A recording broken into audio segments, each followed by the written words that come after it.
We be live. Hi everyone. How's my audio? Have you liked the stream? Please let me know. Make sure that you mention in the live chat that you have liked the stream. Alfred is not going to be here highlighting your comments, but I will pay extra attention today to the comment section, so I make sure I highlight the comments myself. A lot of people are here already. Well, fantastic. People are saying hi, Armin. Hi to you guys. Have you liked the stream? Let me know in the live chat that you have, because guys, I need you guys to like the stream so that this channel grows. The likes really help. Actually, also let me do an audio check. Today we are going to be reviewing the debate between Richard Dawkins and Piers Morgan, as reviewed by this Muslim called A Smile to Jannah. Hold on, let me actually make sure my audio is good. Let me see.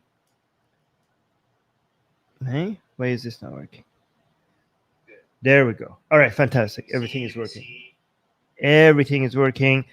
All right, good. I see Ali is here. I see Atheist Damien is here. I see VD is here. I see Mohsen is here. I see Benny is here. Guys, tell me that you have liked the stream so that other people can also see that and get inspired to like the stream so they could promote this channel. Fantastic. People saying already, like, yeah, fantastic. Thank you. Anyways, so this is the guy that we're reviewing today. Yes. Okay, yeah. Mohsen is here. Fantastic, Mohsen. It's Mohsen, by the way, thank you so much to Mohsen. After the stream is over, you always leave comments to, the comments really help the channel grow. So thank you so much, Mohsen, for that. Ali is saying liked. Fantastic. Thank you. All right, so this guy reviewed, you can see the debate between Piers Morgan and Richard Dawkins, and I thought that this is a great opportunity for us to get back into this atheist versus theist debate on this channel a little bit, and to clarify a lot of where we stand on this for a lot of newcomers in this channel, right? So let's get into it. Let's see what happens. Assalamu alaikum guys, and welcome to another episode of Smile to Jannah. Don't forget our Palestinian brothers and sisters. I'm going to leave a link in the description for a reliable charity for you to donate. Reliable my ass, for sure. Yeah, guys, like, even if you want to support Palestine, that money is there's a good chance that that's basically going to get in the hands of Hamas. There's a really good chance that the money that you're sending to these charities are not, is basically, you might be supporting terrorism. So yeah, anyway, so let's see what he has to say. For a reliable charity for you to donate. Richard Dawkins, a very prominent atheist, and might I add, very old. In fact, I'm surprised that the guy is still alive and still recycling some of those old prehistoric fossilized arguments that have fossilized for the guy that is promoting an idea. First of all, prehistoric, obviously Islam is not prehistoric, it's after history, but it's pretty freaking old with no updates, talking about somebody. The arguments that Richard Dawkins are making are modern. Let's look at the four arguments that he has on the screen. Science knows best. Okay, so Richard Dawkins doesn't say science knows best. You have a misunderstanding of what science is. Science is not a body of knowledge, you moron. Science is a methodology to get to the best understanding based on the information that we have to come up with the best model explaining what we are experiencing right now. It is the best explanation. It doesn't claim to know. It claims to be able to explain things with the highest level of probability. So you don't even look at these things that he's putting on the screen, and so you don't even know what you're criticizing. You don't even understand what you're criticizing, you moron. And he's calling it prehistoric, putting up modern understandings of the world and compared to his ideology from 1400 fucking years ago, relying on the Goat Herder's Guide to the Galaxy to understand reality, and he's calling claims by Richard Dawkins prehistoric. Again, none of this is prehistoric. Even Islam is not prehistoric. But again, which one is more ancient, you moron? Unbelievable, the hypocrisy here. So let's see the four things that he has on screen. The other one, no one knows what happens after we die. No one knows. Again, are you talking about the justifiable? Say, you're using the word know a lot. You're using the word know a lot because you have this Abrahamic religious mindset. In the scientific world, we talk about the most justifiable belief, not knowing things. I mean, we might use know in a more common sense that people use in outside of the scientific field, in a replacement for the best understanding. But again, if you want to be very picky about knowledge, okay, so no one knows what happens after we die. Do you claim knowledge? Do you claim knowledge? Do you claim to know what happens after we die? Where are you getting that from? How is that fossilized? Like, let's see how he characterized these. Very old. In fact, But why bring up his age? Oh, he's very old, very old. Okay, so what? I'm surprised that the guy is still alive and still recycling some of those old No, prehistoric fossilized arguments. what? Okay, so no one knows what happens after we die. Okay, well, we have a good understanding of what happens after we die. What happens after we die is that the world goes on without us. I mean, we have a good understanding of what happens after we die. We stop existing, the world carries on. I don't know where you're putting that on the screen. We have a good understanding. And then religion has no evidence. Yeah, religion has no evidence for its claims.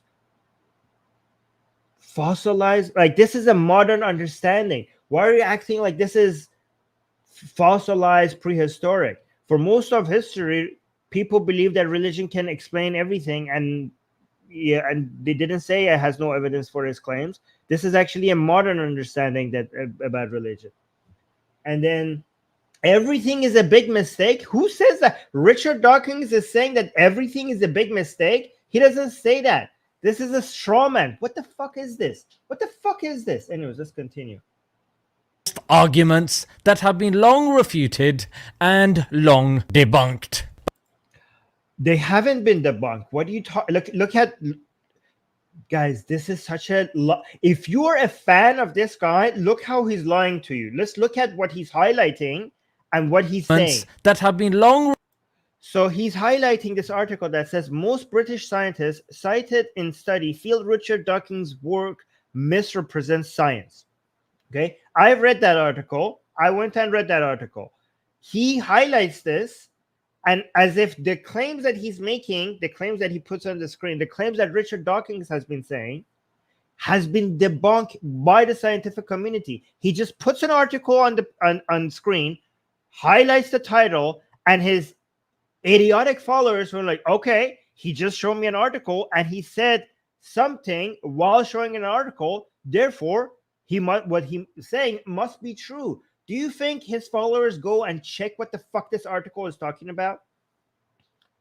Which one of these claims, which scientific claims by Richard Dawkins have been refuted by these scientists?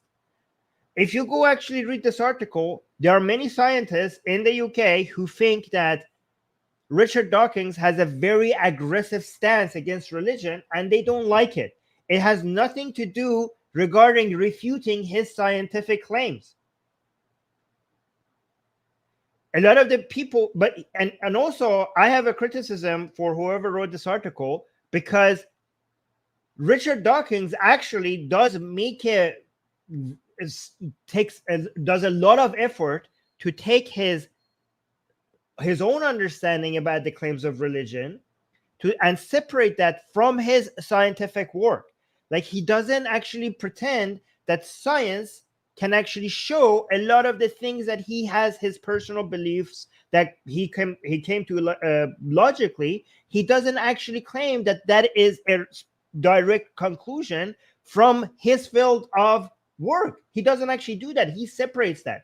When you read this article, you understand that a lot of people think that because of the aggressive anti-religious position that Richard Dawkins has, a lot of people come up with this understanding that science inherently has an anti-religious approach, and these scientists don't like that. But I think these scientists are being unfair, because Richard Dawkins himself has done a lot to separate his claims from his scientific understanding, from his scientific work, from his like, not that they're not connected, they're obviously connected, but he doesn't pretend that biology itself is making an anti-religious claim. He doesn't pretend that.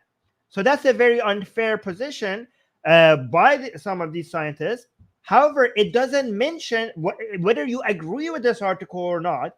It doesn't actually mention that the scientific claims that Richard Dawkins has been refuted by the scientists. This is a misrepresentation of what this article is about. But of course, Smile to Jannah, you know that your followers are blind followers that are not going to fact check any of these things, and they're just going to agree, they're just going to believe what you're saying just because you showed an article on the page. Refuted and long debunked. But this time he was back on the Piers Morgan show talking about his last ever tour. Frankly, I don't blame you, son. I don't blame you. I think Piers. I don't know. I don't blame you. The guy is old. Like, why are you making fun? Like, obviously, he's gonna stop at some point. What are you blaming him for? Like, what the fuck? What's wrong? Blame you. I think Piers Morgan's a fool. So Okay, whoa. I didn't expect to be agreeing with Dawkins so early on. I think not only would I agree with you, so would most of the nation. I do not think you're a fool, no.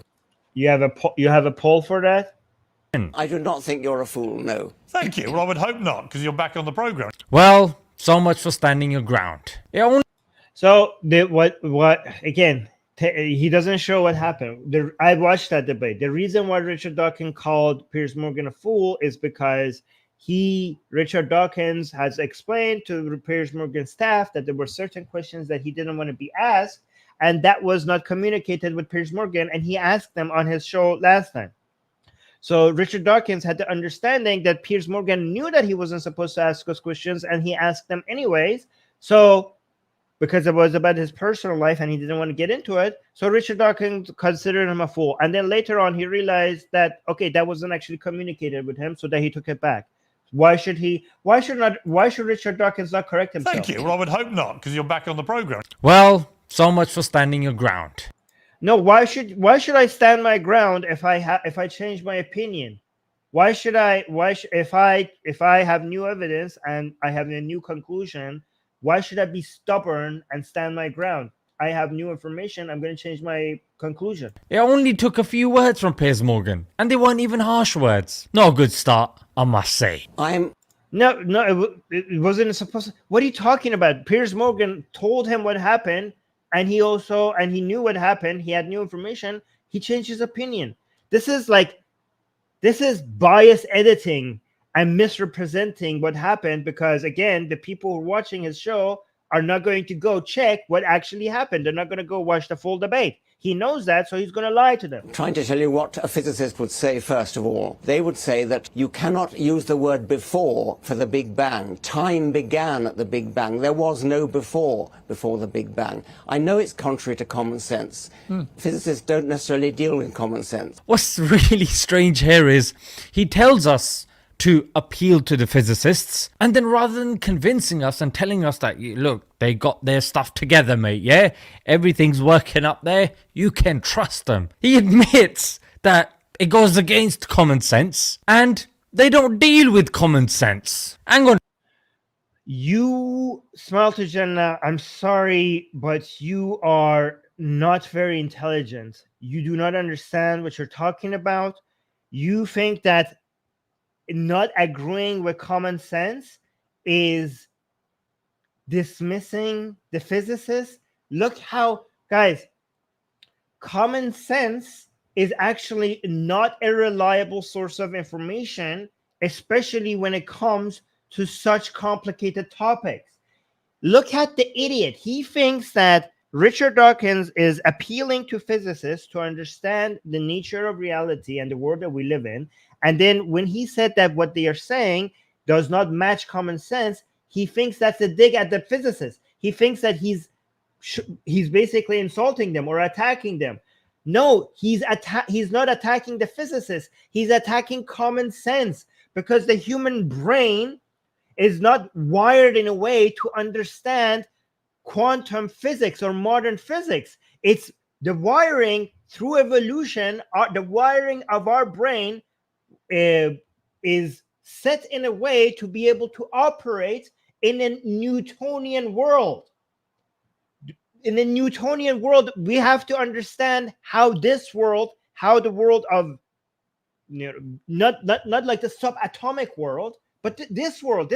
I need to know that if I let go of this, it's going to fall. I need to know if an object that is coming at me, if I don't move, it's going to hit my fucking head. I need to know that if this tiger is coming at me, I need to run fast. I need to be able to evaluate the speed that is coming at me and try to outrun it or do something else. I need to know that if it's getting bigger, that probably means that it's coming to my direction. This is a Newtonian world. That's what my common sense is meant to understand, because I was supposed to survive in the freaking jungle or in the fucking Sahara or in the freaking, I don't know where, but I need to be able to see that the snake, if that sound that I'm hearing for them sake, that means that it's pretty fucking close. I need to get the fuck out of here. That sound is too loud for the snake. It's going to bite me. It's going to bite me. It's going to bite me at any moment. That's what I need to understand. That's what the dog understands. That's what the cat understands. A cat understands that if I throw something at it, then it needs to dodge it because it's coming at it. This is Newtonian physics. So common sense is going to help us with somewhat understanding this Newtonian world. It's not going to be good enough for you to be able to understand what the fuck, how does it make sense for us not to have before the Big Bang? The human mind cannot comprehend that, so we rely on scientific evidence and mathematics. That's what we rely on because the common sense fails us here. And he thinks that by saying that what the physicists are saying doesn't match common sense, he thinks that he's attacking their position. You don't understand. You don't understand that rationalism fails us. That's why we rely on empiricism. Guys, to understand reality, different people are giving us different tools, right? Some people think faith and revelation is a reliable source of information. It's not. It's a horrible source of information.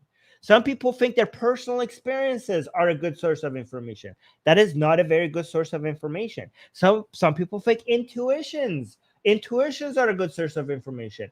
And again, intuition means two different things. If it's relied on experience or sometimes just a gut feeling, that is not a reliable source of information. When it comes to the age of enlightenment, we evolved to society evolved to rely more on rationalism. Rationalism was an improvement to what was there before. Rationalism relies on your common sense.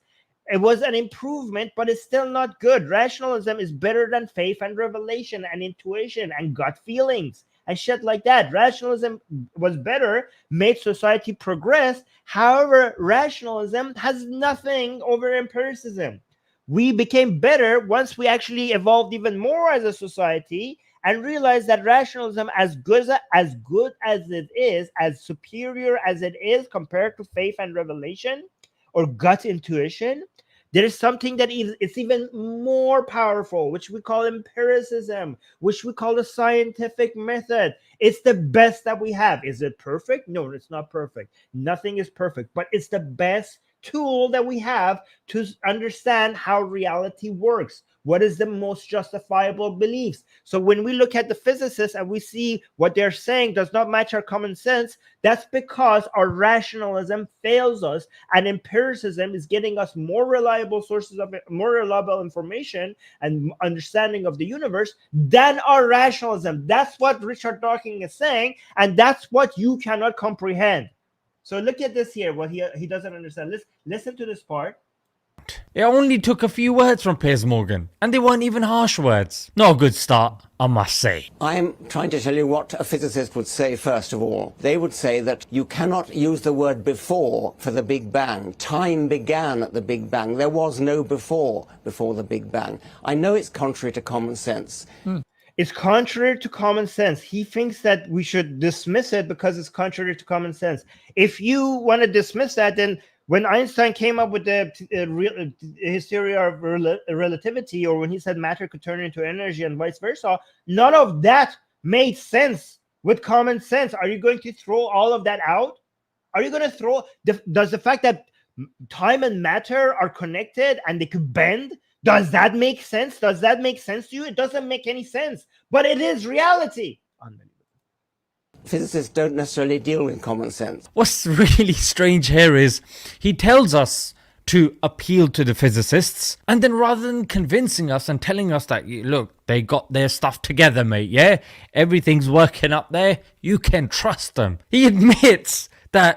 So he thinks, no, he doesn't understand that he's saying that the scientific method gives us something beyond common sense. He thinks that if it doesn't match with common sense, that means that we could dismiss it. No, you idiot. You don't understand anything about the scientific model. It goes against common sense, and they don't deal with common sense. Hang on a minute. What's the reason why you reject God again? Oh, it goes against common sense. But you accept what? Wait, look at this idiot in the live chat. Abu Maliha is saying, Age of Enlightenment, LOL. The Muslim world was already enlightened, developing science, Armin using terms based on Western perspective.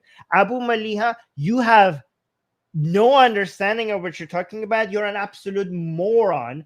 If you actually look at the golden age of what people say the golden age of Islam, it should not be referred to as the golden age of Islam. It should be the golden age of Arabs and Persians or something, or the golden age of, better say, North Africa and the Middle East, because that golden age had nothing to do with Islam.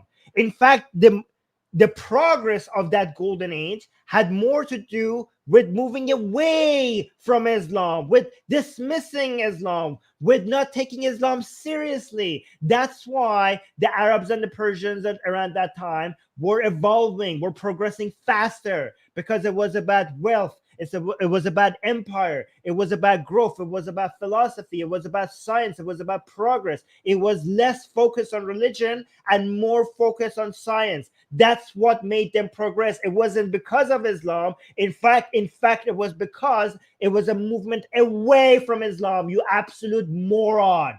Maybe go understand history. Maybe go study your own fucking history. Let's continue. What some quantum quack says, who you know goes against common sense. And we know science by its nature is bound to change. It relies significantly upon something called induction, which means our limited observations. Our limited observation as opposed to our unlimited fucking what? And he says, oh, science changes. Yeah, of course science changes. That's a good thing, you fucking moron. That means that it progresses. That means it's constantly getting better. Unlike a fucking religion that is stuck in past 1400 years, hasn't changed, it hasn't gotten any updates, you idiot.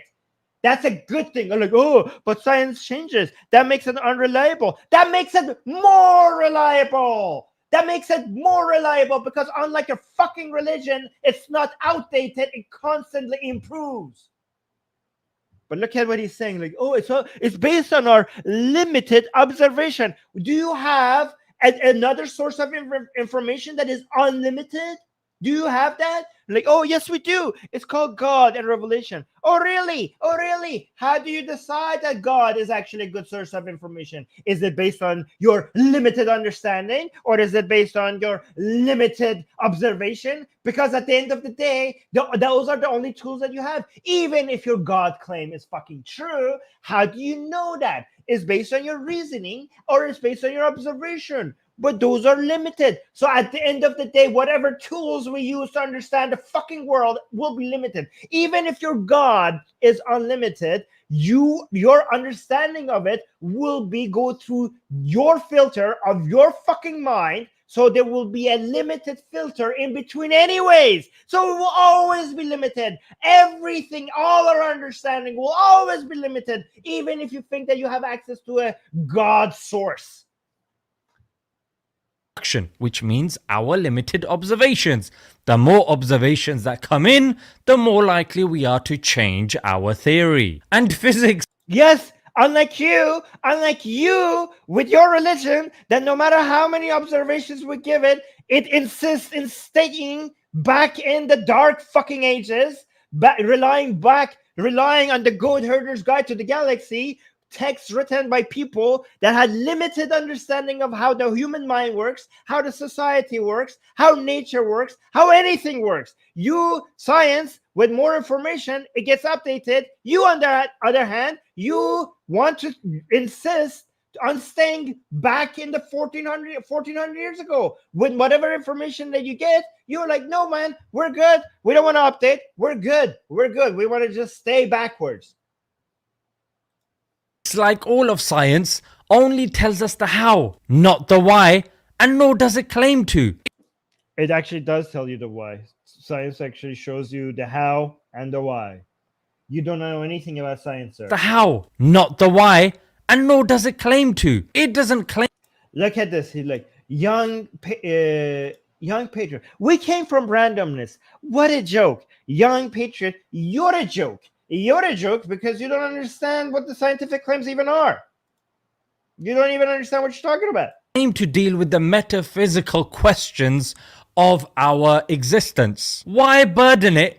The metaphysical questions of our existence. Well, do you have an answer to that? Like, you're like, oh, well, science cannot tell us, give us answers to unanswerable questions, right? Like, oh, but what do you have? What's your source? What's your methodology? Do you have answers to these? Is your way superior? You know what? There are certain questions that you could ask that maybe the answers to them is, I don't know. If science cannot answer them, that doesn't mean you can. That doesn't mean you can. But let's continue. More than it can handle. But doesn't code have to have a coder? No, of course it doesn't. Code arises. Where does this come from? Doesn't the code have to have a coder? You made a claim, you motherfucker. You have to back it up. You know, by the way, what they're calling a code is basically any form of information within nature. Any unit of information in nature, they're calling it a code. And because what we refer to code in our modern society is computer programming, and we're observing that that code requires a coder, then we're like, okay, so all of that requires a coder. Wow, is that how it works? Is that how it works? I see something, and I see it has a characteristic, and I'm going to now just assume that everything that is remotely similar to it has to have that characteristic as well. That's how logic works. Is that how logic works? That I could just generalize what I'm seeing here to everything that is like that? Is that how logic works, you fucking morons? Unbelievable. Unbelievable. It's like, oh, I just saw a black dog. I'm going to conclude that all dogs are black. What? Yeah, I just saw a black dog. All dogs are black. I went to I went to a jungle and I saw one brown bear and I saw another brown bear and I saw another brown bear. Here's the conclusion. All bears are brown. There is no such thing as a non-brown bear. How about that? How about that? I mean, this is obviously, it's so interesting that they're using induction in a flawed way. So at the end of the day, you motherfuckers, did you just see what happened? They're using induction. This is the problem Hume had with induction, because for a long time we saw that, I don't know, swans are white. Swans are white. Swans are white. Every fucking swan I'm seeing is white. So there's no such thing as a non-white swan until people saw a black swan. So that's why we call it the black swan effect. They're like, oh my God, I thought all swans are white. So you're using induction to come up with the conclusion that every fucking sick swan out there is white until you see a black swan. So you realize that, no, maybe this method of induction was incorrect. Okay, so this is what they're doing with the coder. This is what they're seeing with design. Like, hey, let me look. A computer is complicated and is orderly. It has a designer. My phone has a designer. The computer codes in my computer has a designer. Oh, I know what I'm going to do. I'm going to use induction in the most insane way possible. I'm going to say, like, because I'm on purposefully choosing every fucking order that I'm seeing there, that is specifically the order that I know has a designer. I'm going to use this as an example, these as examples to use a false analogy and generalize every fucking thing that has order and assume that they must have a designer or a coder behind it as well. And then they blame science for using induction, but they themselves are using induction in the most flawed way possible. Look at this. Code have to have a coder? No, of course it doesn't. Code arises spontaneously at the origin of life. Something very, very simple, probably. Then you have the possibility of mutation, which is the mistake in coding. Yeah, where does it come from? It comes from a random accident in chemistry at sometime around 3.8 to 4 billion years ago. You're going into logic there, mate, yeah? When you were asked about other questions, you said, yo, it's not my field. Why don't you say the same over here, mate? Cole? Because, are you fucking serious? Because he's a biologist. Smile to Jannah. Are you okay? Are you okay, you fucking moron? He said when Piers Morgan was asking him about physics, Richard Dawkins was like, he said, I don't know how physicists came to this conclusion. You should ask a physicist. And then when Piers Morgan asked him about the biology, asking biological questions, Richard Dawkins explained it to him. And you're asking him, like, why are you saying this is not my field, but here you're answering it? Maybe because that is his field. Are you okay? Smile to Jannah, are you okay? Do you have the IQ of a doorknob? Listen to this again. Listen to this part. 4 billion years ago. You're going into logic there, mate, yeah? When you were asked about other questions, you said, yo, it's not my field. Why don't Because that was not his field. Physics is not his field. you say the same over here, mate? Cole?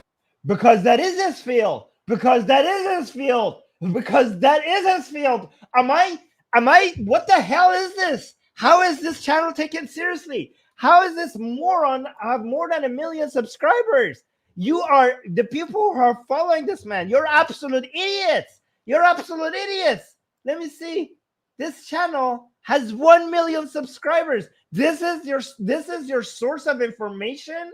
Unbelievable. Code is the direct effect of a coder. Let me see. Let's see this claim. Let's see this claim. Hold on. Coder. 4 billion years ago. You got So it's so interesting. He was just, did you see earlier? He was like, science relies on induction. Induction relies on observation. Our observation is limited. And now he is using induction to come up with a conclusion, which is relies on observation. Look at this. Do you know what the difference is? The difference is that science is doing induction and he's doing induction. But not all inductions are the same. Science is a very organized, systematic, controlled induction that has proven itself to come up with reliable conclusions over time.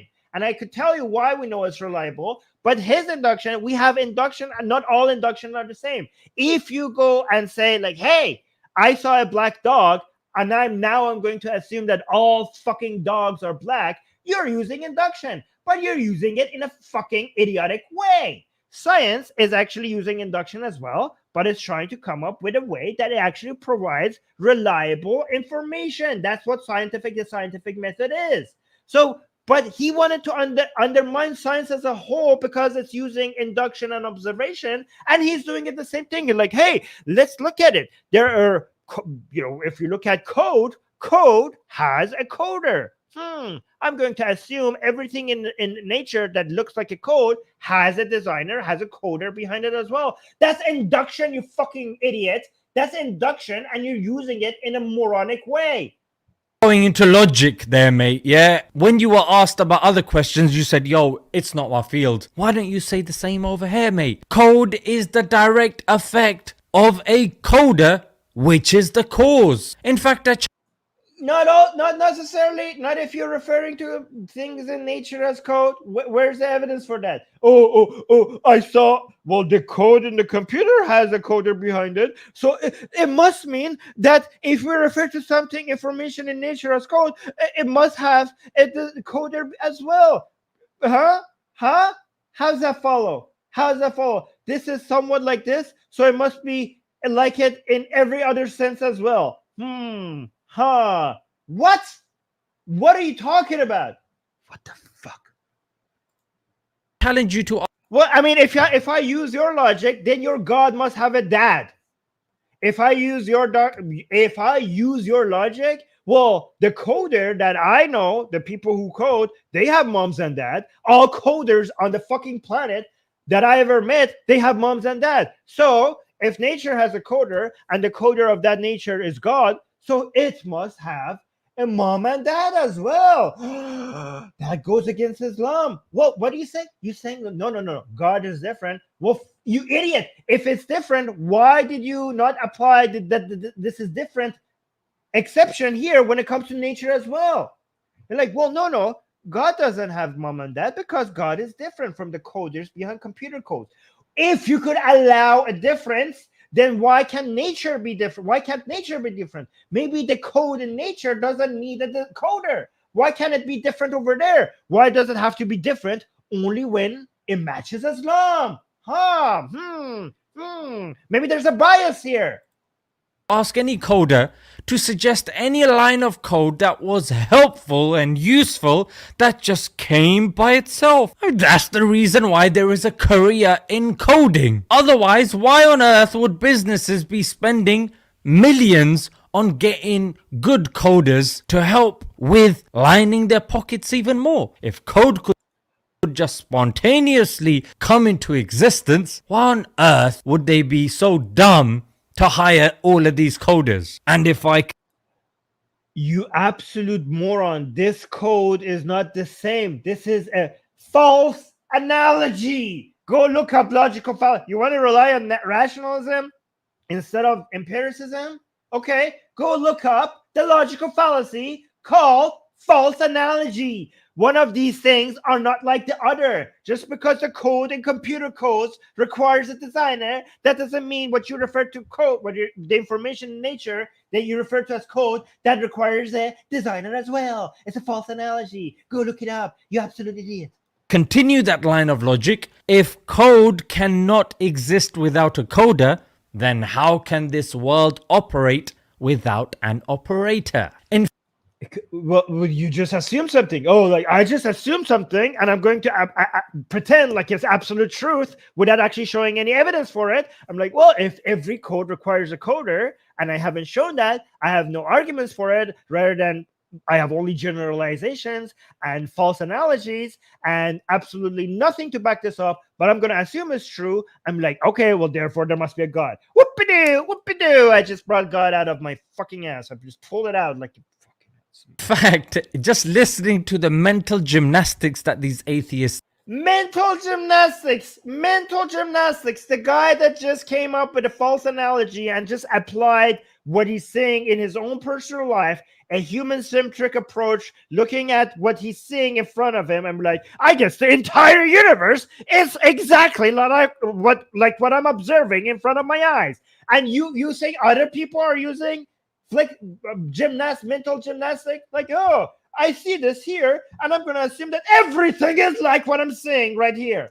And you think that other people are using mental gymnastics. Unbelievable. without an operator. In fact, just listening to the mental gymnastics that these atheists do is quite hilarious, yeah? Let's look at the first word that he used, spontaneous. In other Spontaneous order that you're saying it like this is actually a scientific concept that has been shown to be true. This has been shown in nature, in economy, in society, in mathematics. This has been proven to be a thing. This is actually one of those things that we could actually refer to as proof rather than just theory, rather than just justifiable belief, because it has been mathematically been shown to be a thing. Spontaneous order, you will get this from this order to order spontaneously. It has been mathematically been proven to be true without an order giver, without actually a coder. This has been a proven concept within math. Maybe go look up chaos theory. Maybe go look at how it works in economy and nature. This has been, and you changing your tone while you mention it, it actually doesn't make it not true. Like, oh, I am going to refute scientifically understood models, scientifically proven concept by just saying it like that. Spontaneous. Wow. Give this guy a Nobel Prize. He just refuted all these scientists by just saying what they have proven to be true in a weird tone. Unbelievable. Give this man a prize or something. Look, I didn't know I have to actually go look at what the scientific community has come up with. I'm just going to come listen to Smile to Jannah just talking about things funny in a weird tone, and that's just all the refutations I need. Look at this. Listen to this. Word that he used, spontaneous. In other words, it happened by itself, as if through magic. No, it's not magic. It's called math. Go look it up. Spontaneous order from disorder without actually an order giver is a thing. It has been proven to be true, and we have observed it, and we could actually see it. We have mathematical models that shows that this is a fucking thing. We have observed order coming from disorder without actually an order giver. We have seen this happening. And it's a thing. This has been proven to be a thing since Adam Smith. Even before Darwin came up with his theory of evolution, Adam Smith actually showed that this is a thing. And now anybody who studies chaos and order, anybody who does that, and emergence, this is called emergence. You go look it up. If you don't understand it, maybe study something before you make fun of it. This is not about magic. Yeah, I mean, to your simple mind, it might look like magic because you don't understand it. Magic is how simple minds explain scientifically explainable phenomena. Because you don't get it, it looks like magic to you because you're an idiot. But he's not. Just because you don't get it and you try to explain it like as if it's magic, you know what, you idiot? If you showed modern technology to cavemen, they would have thought that it's magic as well. You're basically like a caveman. You're saying spontaneous order as a scientific phenomenon that it has been explained, and you don't get it, and you're like, oh, I'm going to act like this is like magic. You idiot. You believe in magic. You who believe in God, you believe that God came out and said, Abracadabra, and all of a sudden there was a universe. That is magic. You believe in Muhammad cutting the fucking moon in half. That is magic. This is not magic. This is science. I'm gonna say that spontaneous sounds more academic. Then we go to mistake. What are you talking about? It is academic. Maybe spend half a fucking second searching for what spontaneous order means before acting like this is not academic. This is academic. Just listening to the mental gymnastics that these atheists do is quite hilarious, yeah? Let's look at the first word that he used, spontaneous. In other words, it happened by itself, as if through magic. But he's not going to say that spontaneous. Look at this idiot, the young patriot to the left saying, you believe in magical evolution. Ha ha ha ha ha. Look at these morons. The people who actually believe in miracles are accusing atheists of believing in magic. No, it's magic to you morons and simple-minded morons who actually haven't educated themselves about science, don't understand how things work. It looks like magic to you because you're an idiot, because you have a mind of a child. Science looks like magic to people who do not understand science. I'm sorry, but it's you who believes in magic. It's you believe in talking snakes or talking donkeys or flying horses or splitting the moon in half or bringing people back from the dead or curing the blind. You believe in magic, and you think you're smart by calling other people believing it. You think that you could call other people scientific models magic, and you think like that makes you look smart. You poor little thing. You poor little thing. You try to act like you're a smart person, but now I humiliated you. Anyways. Spontaneous sounds more academic. Then we go to mistake. Yeah, we don't know why it happened, mate, and it makes us look quite stupid because we're taking millions of funding, so we're just gonna use the word mistake, mate, because that lays the blame on good old-fashioned stupid nature. Yeah, it does mistakes. Yeah, that's right. Yeah, it's done a mistake, and as a result of that mistake, we have everything that we see around us, mate. Yeah, the river. You look at what he doesn't understand. Mutations are something that metaphorically we refer to them as mistake. That's not a bug. We're not blaming nature. It's actually a feature. That mistake is actually a feature. That's why we have fucking life, you idiot. The reason why they call it a mistake is because DNAs are supposed to replicate, they're supposed to copy each other, and sometimes that doesn't happen perfectly. This is a known thing. How do you not? What, he's a UK citizen. Are they not teaching people basic scientific understanding of nature in schools there? Has the education system in the UK failed you to this degree? Do you not understand? Have they not shown you or told you that DNAs copy each other and sometimes it's not perfect? And that's why we have mutation, and that's where we get the diversity of life. Like, oh, you're blaming nature. This is not blaming. This is a feature. This is a known thing. Not even fucking creationists deny this. Even creationists think like, okay, yes, we have mutation, and yeah, it's a mistake. It's not a perfect copy. DNAs, when they get copied from each other, it's not always going to be perfect. You could refer to it as a mistake metaphorically if you want. It's a feature, and creationists are like, okay. This is like, I don't know, this explains microevolution, not macroevolution. But even fucking idiotic creationists believe in this. This is accepted. Everybody knows that this happens. Everybody that studies science even a little bit. This is biology 101. You're these people are gonna try to sound academic by calling it a mistake and blame nature. They're not blaming nature. This is a feature. Holy fuck, you're such a fool. You're making a fool of yourself. Unbelievable.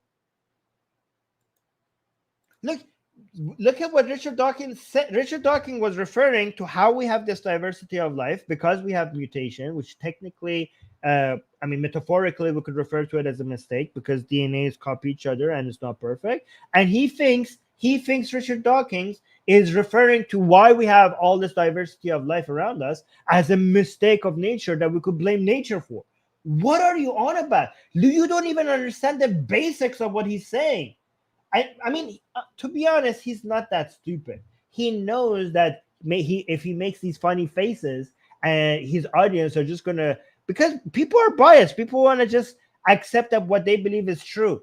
They're not going to go, and actually most of them are not going to go look into this and figure out what Richard Dawkins was saying, was it true or not. They just want somebody who's like, the other side, oh yeah, the other side is stupid, I don't understand what's happening, but I guess this guy that I admire and follow his channel, he's making fun of them, and it just makes me happy to feel like we're on the smarter side. Oh yeah, let's just call the academics and the scientific community idiots. That's going to make us, like they'll have this guy in this the young patriot in the live chat, like, oh, I don't understand how anything about science. I'm just gonna point and laugh at people who I don't understand. Because it's an inferiority complex. They have no fucking clue what this world is about. It's too complicated, and they don't want to think like they're stupid. They don't want to feel like they're stupid, so they're just gonna get around and just like together and just call the other side stupid and feel like they're smarter ones because there's a lot of them calling the other side stupid. It's an inferiority complex. I think if we call ourselves smart many times and call the other side stupid, maybe we'll convince ourselves that we're on the right side. That's what they're doing. Unbelievable. Look at this. Say that spontaneous sounds more academic. Then we go to mistake. Yeah, we don't know why it happened, mate, and it makes us look quite stupid because we're taking millions of funding, so we're just gonna use the word mistake, mate, because that lays the blame on good old-fashioned stupid. This is an area of science that they completely understand. If Richard Dawkins, when he was talking about the parts that he doesn't understand, was basically the physicist, the claims in modern physics. This is actually, when it comes to evolution and how mutation works and how we get diversity of life through evolution, this is actually an entire science that scientists don't look stupid. They have actually very impressively have been able to completely explain how we came about this. Your modern medicine and everything that we have in biological science is based on this model that works. If it didn't work, you wouldn't be able to produce technology based on all these theory. We know that this model is correct. They have explained it. They don't have to come up with the word mistake to cover up for not understanding how evolution works, because evolution is actually an area of science that we have a pretty close to complete understanding of. Stupid nature. Yeah, it does mistakes. Yeah, that's right. Yeah, it's done a mistake. And as a result of that mistake, we have everything that we see. Does he really not understand what mutations are? Because I think even like elementary school students know this. Around us, mate. Yeah, the rivers, the oceans, the trees, the mountains. I don't think he was referring to the mountain when he was talking about mistakes. Wasn't he referring to mutation? What the? Hold on. He was referring to mutations. Like, we don't have mutations for what? I think he doesn't understand what Dawkins was saying at all. Hold on. Let me go back here. Let me see what Dawkins was saying here. Have to have a coda. No, of course it doesn't.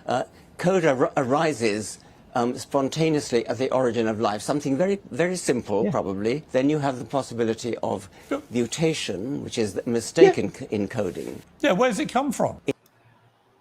He's talking about mutation. What the fuck are you on about talking about mountains? He's talking about mutations being a mistake, metaphorically, when it comes to the DNA being replicated. And he thinks that he's explaining the formation of fucking mountains with what he's mentioned as a mistake. Like, God, I'm speechless. He's so far away from what Dawkins was talking about that I'm actually out of words. Like, he doesn't know what Dawkins was referring to at all. He's referring to mutations as a mistake in the replicating of the DNA, and he thinks that Dawkins is trying to explain the entirety of the natural world with mistakes. Look at this. Is he that stupid? I'm actually didn't know he's this stupid. Like, I was making fun of him, but I can't. Like, I'm actually speechless. Like, this is a level of stupidity that I have been dealing with stupidity for the past 15 years of my activism, but this is a new level. Of funding, so we're just gonna use the word mistake, mate, because that lays the blame on good old-fashioned stupid nature. Yeah, it does mistakes. Yeah, that's right. Yeah, it's done a mistake. And as a result of that mistake, we have everything that we see around us, mate. Yeah, the rivers, the oceans. The rivers came from mutations, the oceans, The trees, the mountains, and all of the varieties of birds and fish. Yeah, the variety of birds come from mutation. What the fuck has the rivers and the oceans and the mountains that you're showing in the screen? What does that got to do with mutations? The oceans and the mountains existed before we had life on this planet. And insects that we see, mate. Yeah, Yeah, the insects and the fishes and birds, yes, but what the fuck? Like, you don't even know what he was referring to. What the fuck does mutations has to do with the formation of oceans? We had oceans before we had fucking life on this planet. The mistake was about mutations. mistake. That's what it was. And I'm No, unbelievable. Yeah, it's unbelievable. Gene is pointing at this is called he's not even wrong. Yeah, this is so far away from what the discussion was about that if you can't even call it wrong. He's on a completely other planet. What the fuck? How is this man celebrated as a source of information? Muslims, you can do better. Like, even if you want to be not smart enough to be Muslim, you could do better than this guy. This is so bad. This is so bad. and fish and insects that we see, mate. Yeah, mistake. That's what it was. And I'm sticking with that.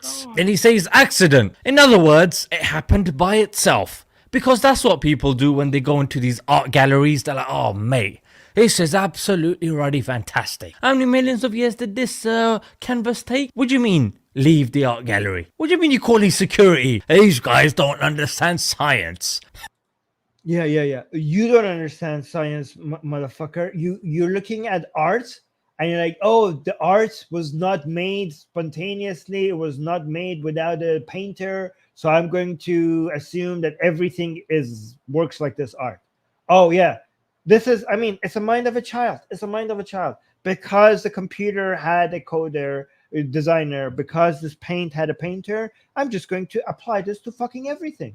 I'm just going to apply this to the entire universe. Wow. Wow. Yeah, sure. You think the scientists don't understand this? You're like, oh, the scientists are stupid. These scientists are stupid because they don't understand a painting has a painter, therefore everything must have a creator. Okay, sure. Perfect logic. Flawless logic. Unbelievable. We got to call the physicists to these guys, yeah? Have you Unbelievable. The guy is so stupid, and he makes these sounds, and he thinks that he's dismissing the scientific community's understanding of the world by just referring to paintings having painters. Unbelievable. thought about what happens when your life ends? Well, I'm 83. Have I thought about what happens? Yeah. Of course, I die. Yeah. What do you think happens?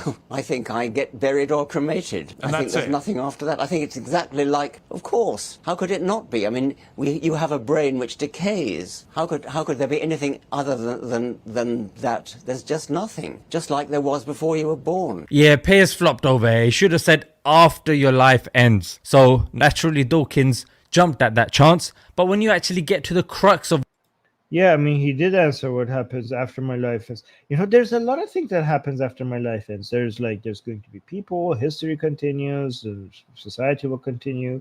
I'm just not going to be there to see it. That's it. Yeah. So, what's the question? Next question.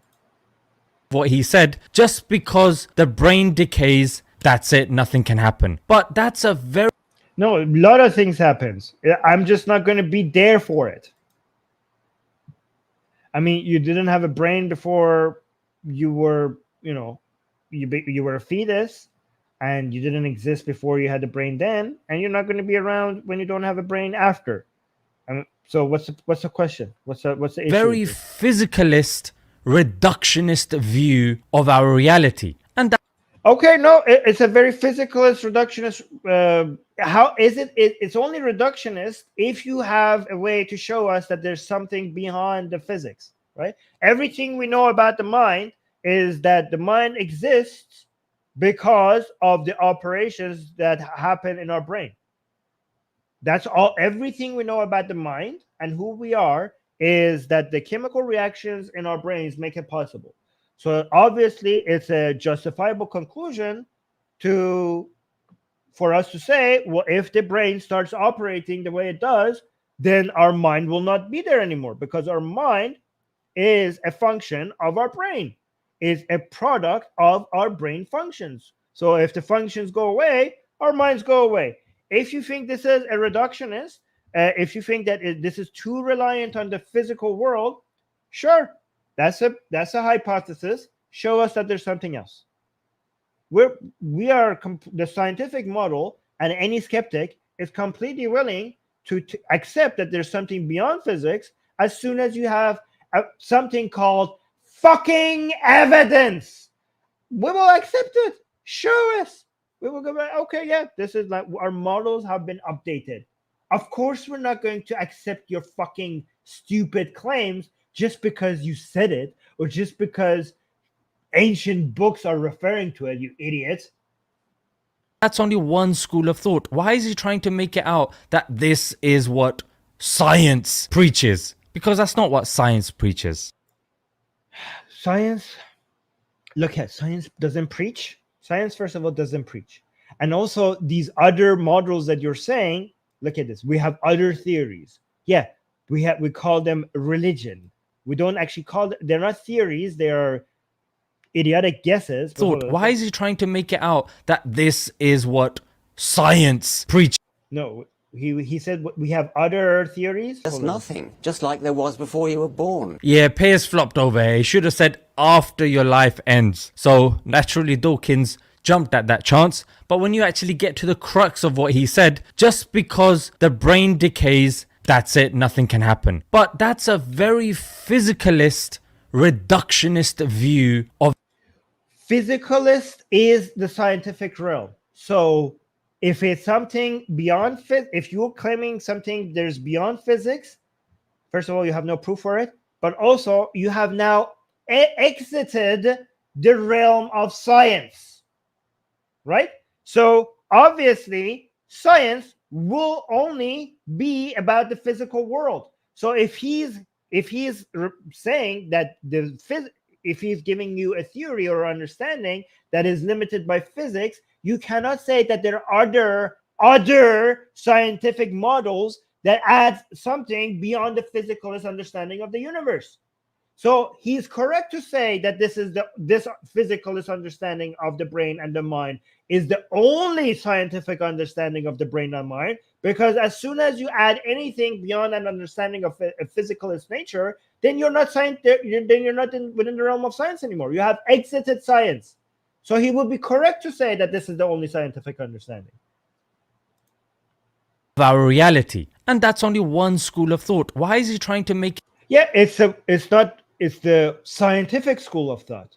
It's the scientific school of thought. The other schools of thought are not scientific and therefore inferior, because they rely on methodologies to come up with conclusions that is not as effective as the modern scientific method?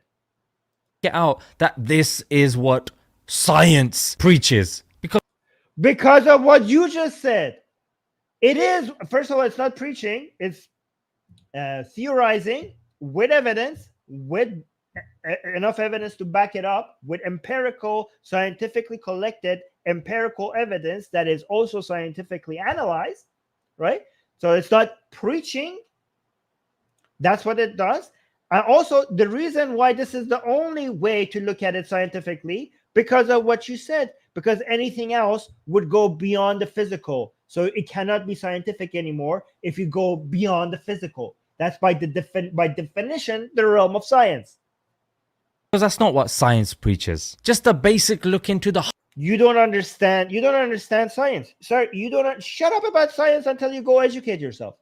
science preaches. Because that's not what science preaches. Just a basic look into the hard problem of consciousness. This is something that even scientists are contending with, and this is a valid form of discussion. It has nothing, the hard problem of consciousness has nothing to do with the non-physical world. It has nothing to do with life after death.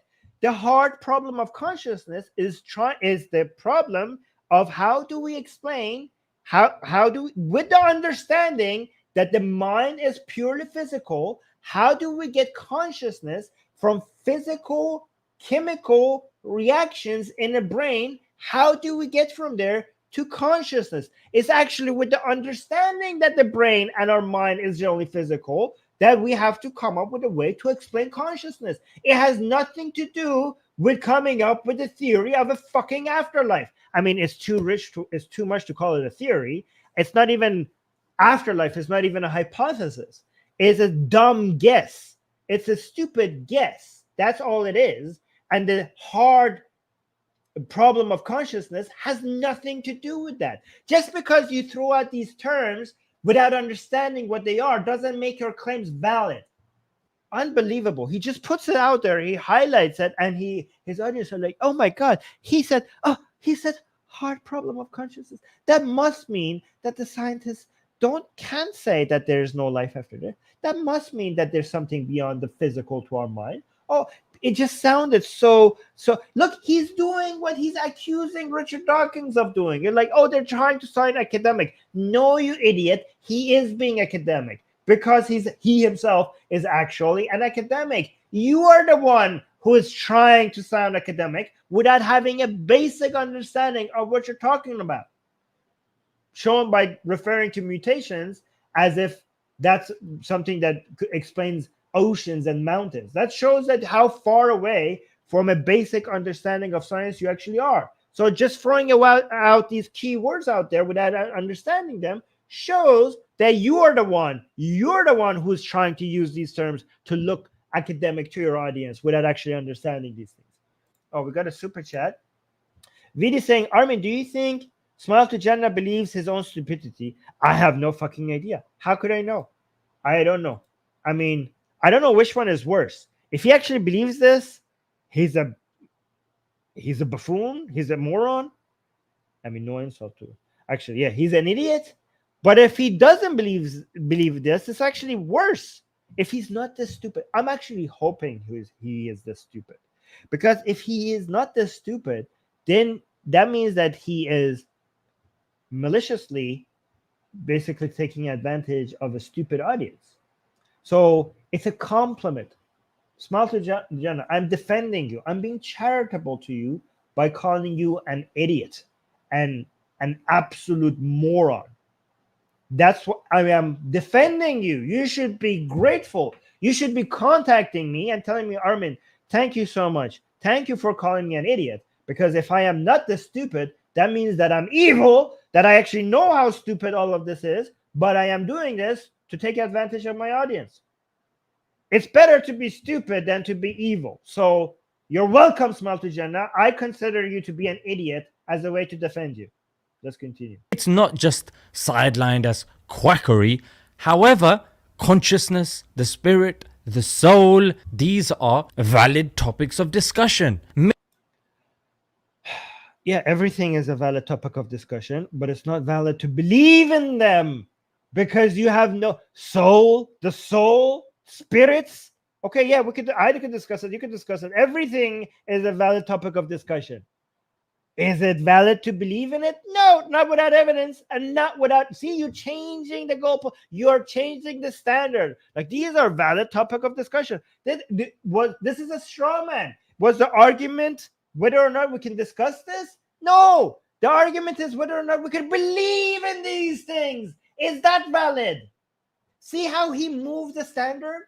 He's like, oh well, these are valid topics of discussion.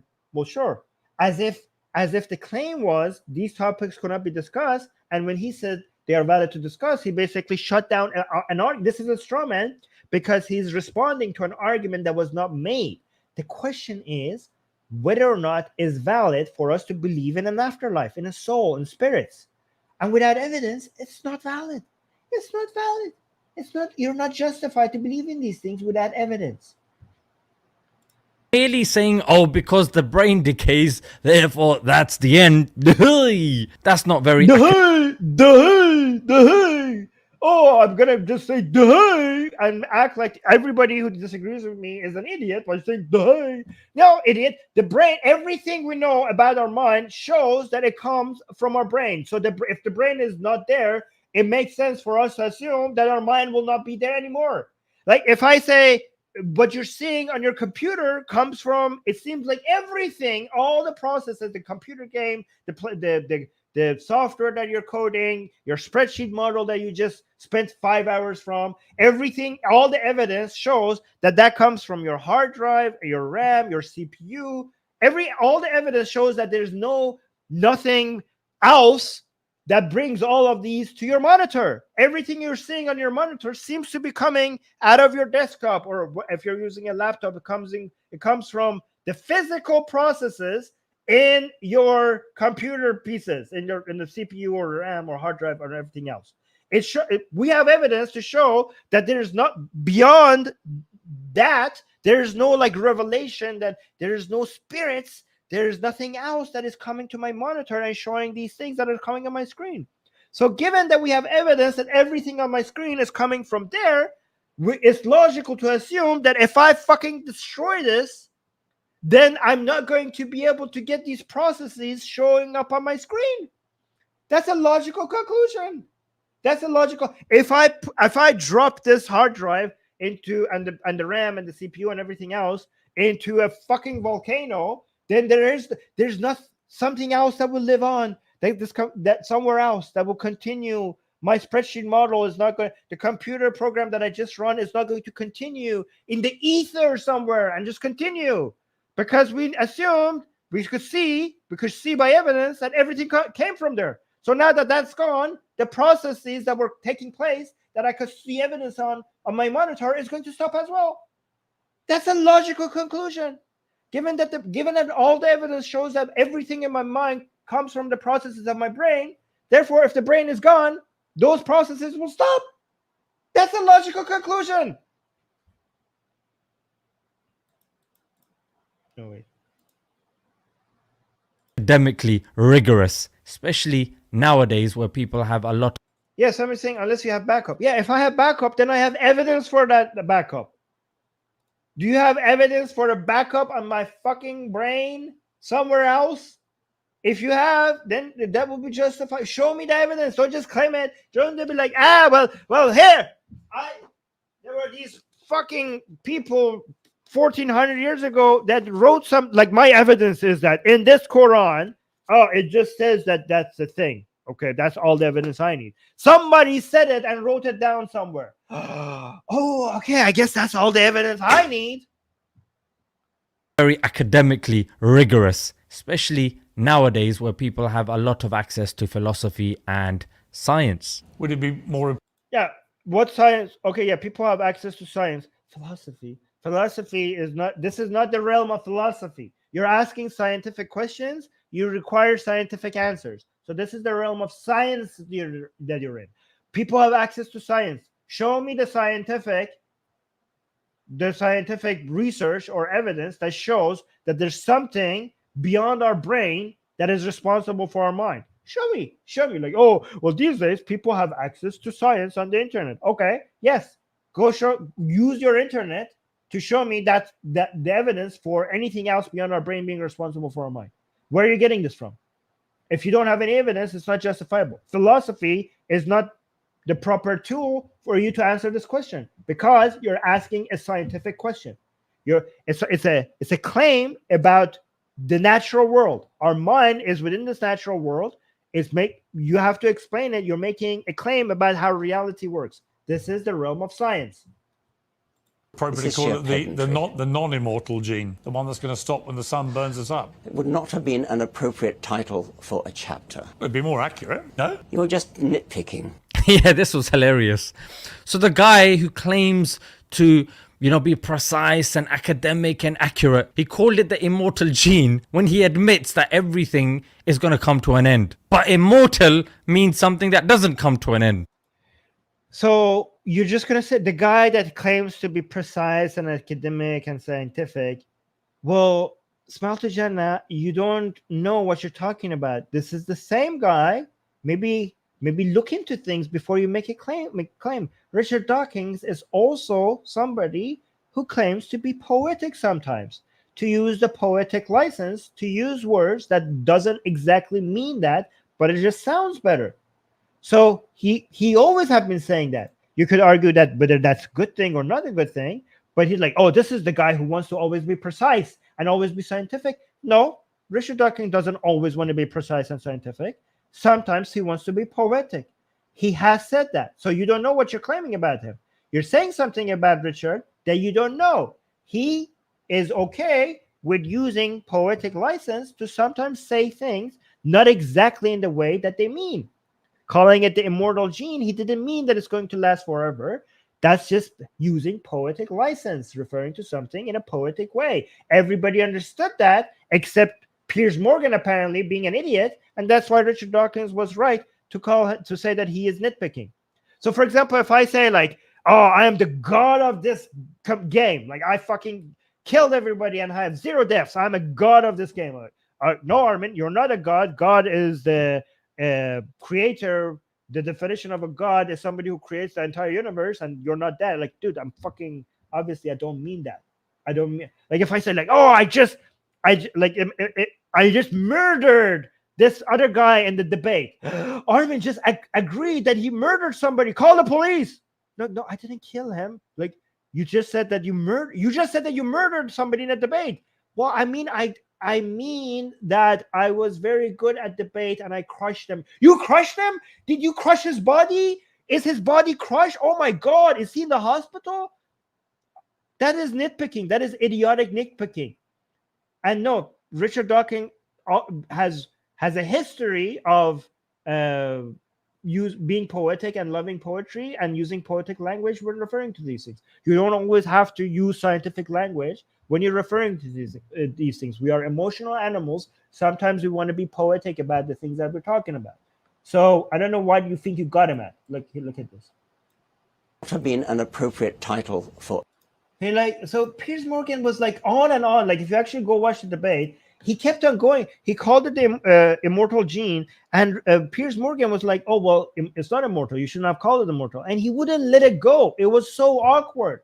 Well, obviously he didn't mean that. He didn't mean exactly that. He was being poetic about it. Like, what the fuck is wrong with you, Piers Morgan? Nowadays, where people have a lot of access to philosophy Listen to and this. science. Would it be more appropriate to This is call sheer it the non-immortal gene, the one that's going to stop when the sun burns us up? It would not have been an appropriate title for a chapter. It'd be more accurate, no? You're just nitpicking. It's like going to it's like going to Hitchens and saying, like, why is your book named God is Not Great? Do you believe in God then? Huh? Oh, you said God is not great, so you believe there is a God that is not great. Like, what the fuck? What the fuck? This is nitpicking. Yeah, this was hilarious. So the guy who claims to, be precise and academic and accurate, he called it the No, sometimes you want to be poetic. He doesn't claim that you always have to be scientific and precise. immortal gene when he admits that everything is going to come to an end. But immortal means something that doesn't come to an end. And he just parred it aside by saying, "Oh, stop it, you. Just don't do that." Yeah, because he was like, oh yeah, I'm just gonna change my tone and act like I'm being being like intelligent, and the other person. He was saying stop it because it was an obvious nitpicking that it was not constructive. My lifetime career as a university teacher has been to instill this idea of discussion and to raise difficult questions, to raise counterfactual questions. What would, in tutorials, what might the world look like if so and so were true? How would you cope with it if so and so were true? Well, this is very interesting. It seems like he's willing to raise difficult questions that are beyond his scope when it comes to things other than science. But when it comes to science, you leave that to us, yeah? We're the ones. Yes, we don't follow common sense, yeah? But hey, we're not supposed to. You're supposed to be okay with that, yeah? Yes, you're not supposed to follow common sense because common sense is flawed relative to what science can give us. Like, oh, why do you not understand this? Common sense is based on human rational, and human rational was not meant to be able to understand these complicated things. Common sense was meant to be able to understand. In fact, it's amazing that we have gone this far understanding many things that we have understood, given that this was not required for us to survive in the fucking jungle or in the fucking desert or whatever. We came up with the scientific model to do better than common sense. This is why so many of the scientific models are showing us things that common sense cannot even comprehend. The idea that matter turns into energy, the idea that time and space are connected and they can bend, the theory of relativity. These are like, what the fuck? Like, the common sense cannot comprehend these things. This is why the scientific method has given us models of our universe that goes beyond our common sense, and it does not match our common sense. And we know they're true because based on these models, it's justifiable for us to believe in them because based on these models, it has given us not just explanatory power, but it has given us predictive power, and it has given us manipulative power. This is very important for you to understand. You're like, okay, Armin, if the scientific method is giving us models of our universe that does not match our common sense, then how the fuck do we know that it's true? Right? So it has explanatory power. It's conservative. It's meaning that it doesn't contradict other models that science has come up with and explain the word. The least contradictory it is, the better theory it is. But the two main attributes that will make it very understanding for people to understand why these models, even if you're not a scientist, I will give you a trick. I will give you a trick for you as a non-scientist to understand why these models are the best explanations of our universe, right? There's two attributes that they have that makes them very easily makes it very easy for us to understand that why these models are the closest thing to reality that we have. One of them is the predictive power that they have, and the other one is the manipulative power that they have. Meaning that using these models that the scientific method has come up with, right, we actually can predict things reliably. That suggests that these models are a reflection of reality, close enough reflection of a reality for them to be able to give us these predictive powers. This is a theory and a belief has to be close to reality for you to be able to give you that predictive power. That's one way. Another one is called manipulative power, meaning technology. Based on these models, we have created things that work in the way that we want them to. We call that technology. These models must be closer to reality, or else it wouldn't give us this manipulative power of nature for us to be able to change things in a way to make them do what we want based on our understanding of how the universe operates. Because of this manipulative power and this predictive power, we know that these, even if it doesn't match our common sense, even when you're like, what the fuck? I cannot comprehend this. This is in contradiction to what makes common sense. But the scientific model is telling me that it's true. Okay, let's put it to the test. And every time you put it to the test, it shows that, yes, the scientific method on average gives you more reliable sources of information than any other method. Is it 100% perfect? No. Is it constantly improving? Yes. Is it the best that we have? Absolutely. Absolutely. And it has shown itself. It has proven itself. Show me any other tool. Show me any other fucking tool that we have access to that can do this.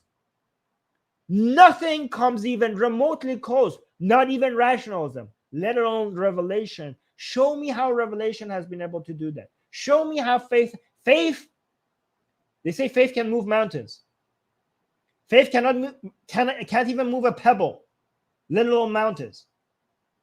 But look at the scientific model. Look what it has done. It has done things that these idiots cannot differentiate between it and magic. That's how powerful it is. Even though science biased nature, like I said, changes. Search up something called paradigm shifts. There have been... Oh, wow, science changes. That's a feature. Oh my God, this attack on science is so stupid. These people are so insane. So insane. Oh my God, science changes.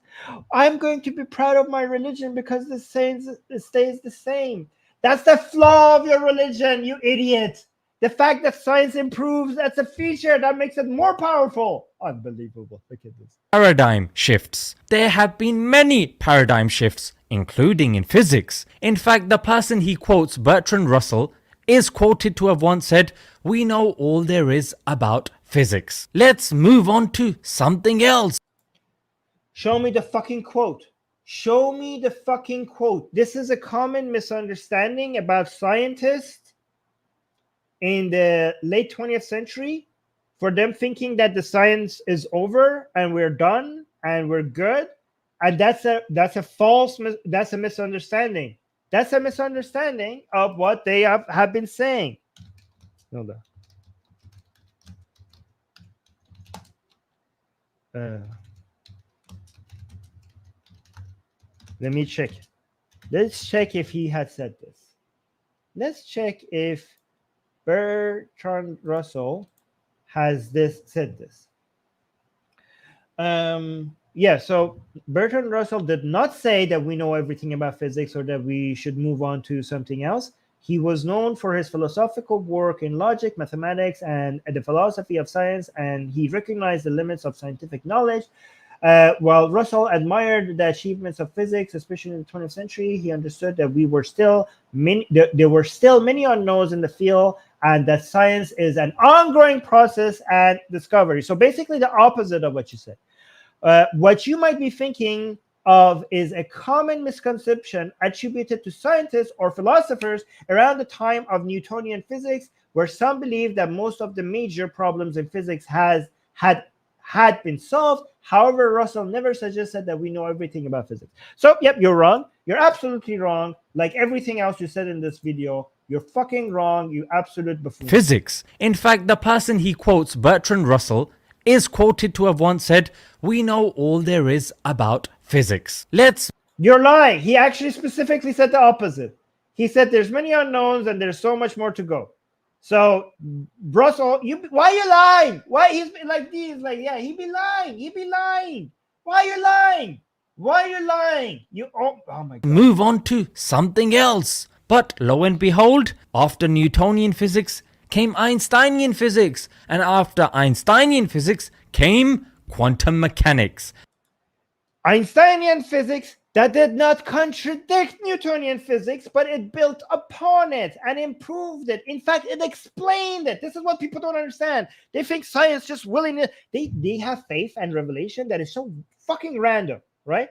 So with faith, you just get somebody saying like, oh yeah, God is like this, and he created the world like this. And then you get somewhere else, somewhere in the universe, like, oh no, this is how the universe came from. And it's just fucking random, and it's all over the place. It's all over the place. Faith gives you random, revelation of faith just gives you random conclusions about how the world came to be. It's just all over the fucking place. But science is like, oh, we had Newton, and all of a sudden we had Einstein, and everything changed. No, you fucking idiot. It didn't.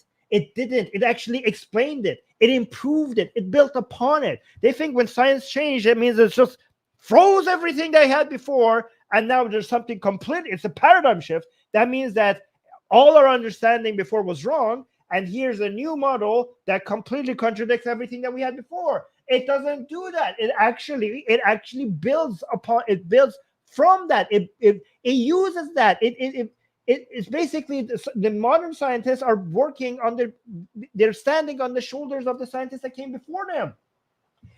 Einsteinian physics doesn't contradict Newtonian physics. The Newtonian physics still applies. It's still here. We're still using it every fucking day. Not only it doesn't contradict it, it actually provides an explanation for why we have Newtonian physics. Science improves. It doesn't just dismiss everything before it. It just makes it better. Every fucking generation is making it better. Einsteinian physics came quantum mechanics, and all of those three were paradigm shifts. Yeah, but they relied on each other. They didn't contradict each other. They just made small adjustments and improvements, and they made it better.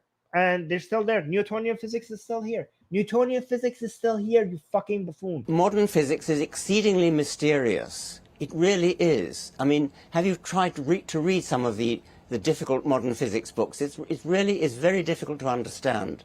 And intuition doesn't do it. You cannot use human intuition. Are physicists not people with agendas? Do they not rely on funding of certain organizations and individuals who want certain outcomes to help line their pockets even further? Are you trying to... Yes, that's why we have the scientific model. You don't know how science works? Yes, you idiot. That's exactly the point of the scientific model.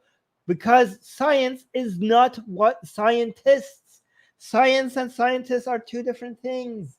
Science as a methodology is a system that acknowledges the biases within human, and it tries to come up with a process and a model that controls for that bias.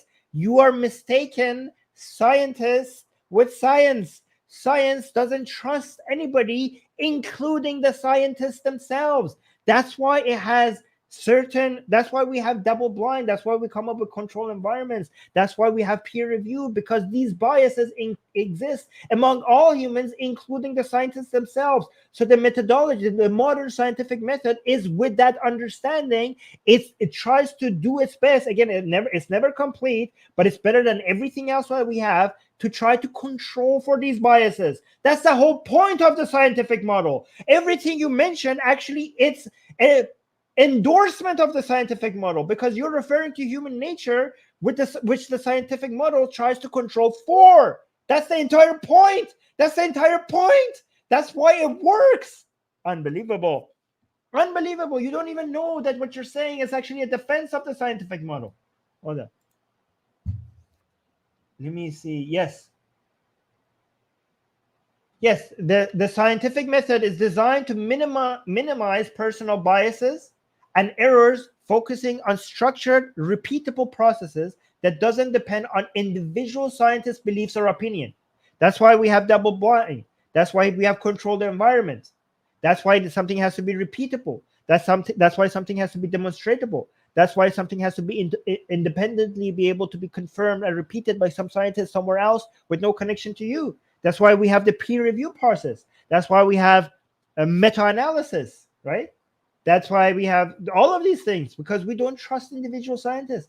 The scientific model doesn't trust individual scientists. That's why it works. That's why, unlike in philosophy, where we rely on what this philosopher said, that unlike in religion, where we rely on revelation or what that prophet said, in the scientific model, we don't rely on the scientists. We rely on the method, the process that even dismisses the biases of their own scientists themselves. I mean, controls for it, not dismiss it. It tries to control. It tries to correct. Say that scientists are amoral? See, you don't know what science is. You don't know what science is because you think that when we defend science, we're defending scientists. We're not. We actually are science is actually very skeptical of scientists. Science, the scientific model, is actually extremely skeptical of the scientists, especially, and you can see that in the double-blind studies. Why would studies have to be double-blind? What does double-blind mean? It means a scientist shouldn't even be able to see what is connected to what, because the scientific model doesn't trust the scientists. So you think that people who are supporting science, they're trusting scientists, is because you don't understand how the scientific method operates. Oh, we got a super chat.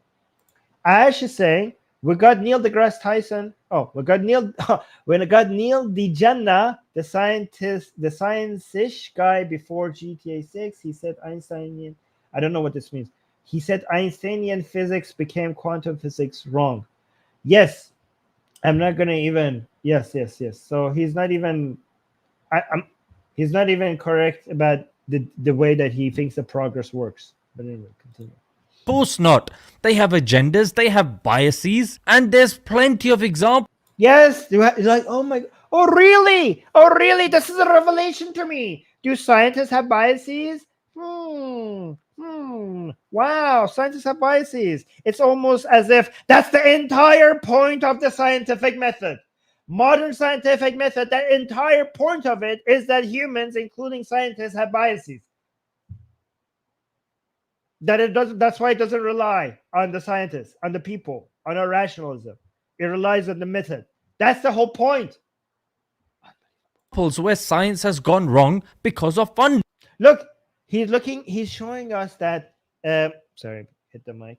He's showing us examples of research, fraud in research. Have biases, and there's tobacco industry manipulation of research. Oh, it's almost as if there was manipulation in that research, that would make it, repeat after me, not scientific. Huh? If there is manipulation in the data, that would mean that data is not scientific. So that's not a diss at science. That shows that when you're doing fraud, when you're manipulating the data, then you're steering away from science. That doesn't make science wrong. That means that you're not doing science anymore. Unbelievable. Plenty of examples where science has gone, like sponsorship bias in clinical research. Oh, it's almost as if scientific method is trying to control for this as well, against this. It's almost as if there's a bias that is not control for, that would make your data not scientific. So how is this a data? How is this at science? This is what you have to show us how science doesn't work. He's showing us examples of things that are done in a way that are not scientific. And look at what he's referring to show this. This is a study published in PubMed. So he's using science to show these biases. Look, he's using something published in PubMed. So this is science. This actually shows that the best way to fight against bad science is with science, with good science. How are you identifying that these biases existed in clinical research? How are you identifying? Oh, I'm just going to go and dig up academic research published in PubMed. So I'm basically going to go use science. This is an endorsement of science. The best way to recognize bad science is using science, as you have doing right now with an article published in PubMed. Holy fuck, do you not know that this is actually demonstrating the strength of science? That even when we have examples of some people pretending to do science, the best way to be able to demonstrate that this is not science is using science itself. Do you not see how strong of an endorsement of science this is? Unbelievable. Wrong because of funding. Doctors were once used to tell us that cigarettes were good for us. Seed oils were promoted as, yes, Yeah, and that was not scientific. And that was not scientific. When doctors say something, that doesn't mean what they're saying is science. He still thinks science is a body of knowledge. He doesn't understand that it's a methodology. they're very good for us. I mean, why are you saying all of this when your fucking prophet? Hold on, let me get unbelievable. Let me go get his prophet's claim. Like, oh, science is bad because doctors sometimes at one point said cigarettes are good for you. Unlike my fucking prophet who told me to drink the entire fly because. Hold on, I will go get that hadith. Let me get that hadith.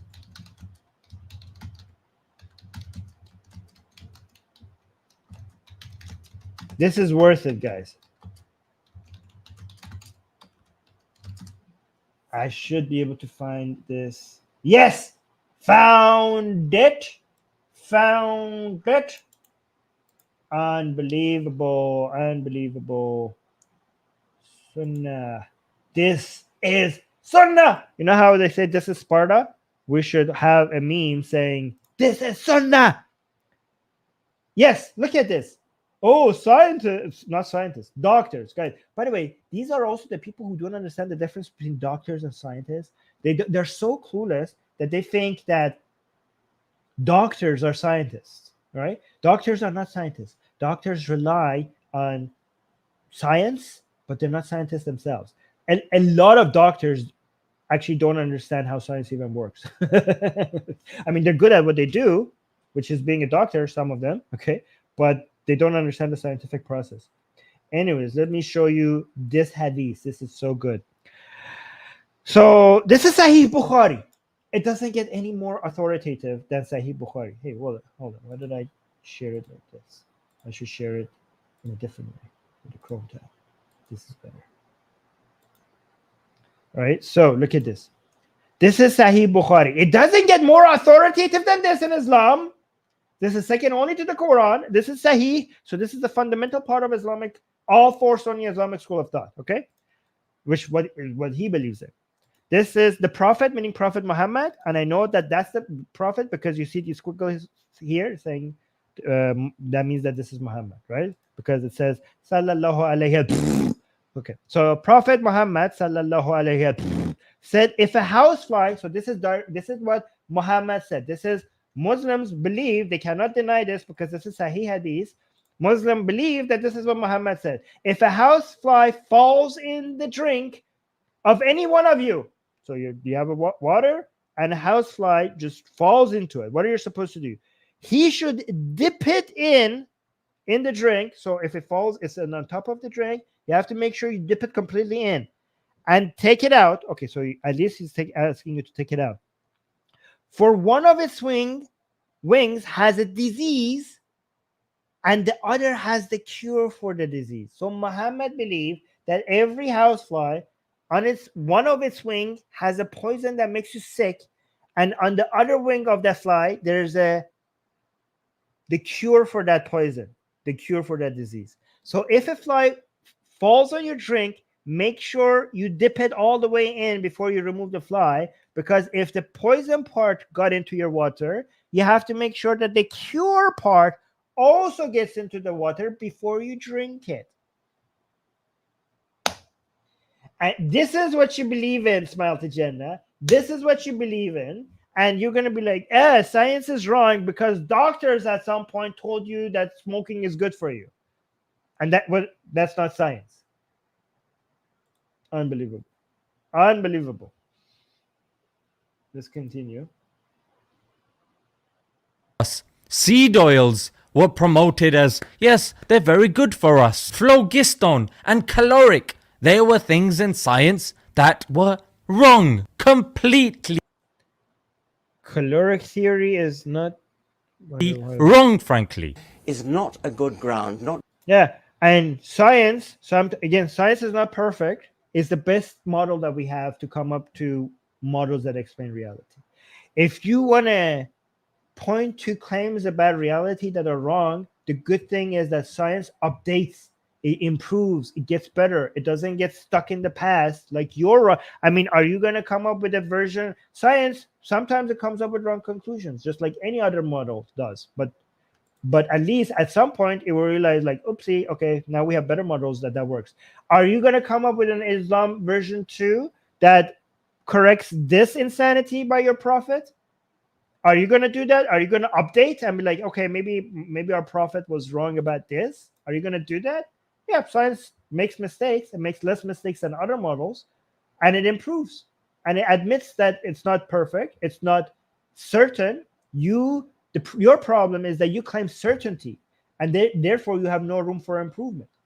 Are you going to come up and say that your prophet is wrong and update this? Because science updates itself. You don't. That's the strength of science. So let's see what he's saying here.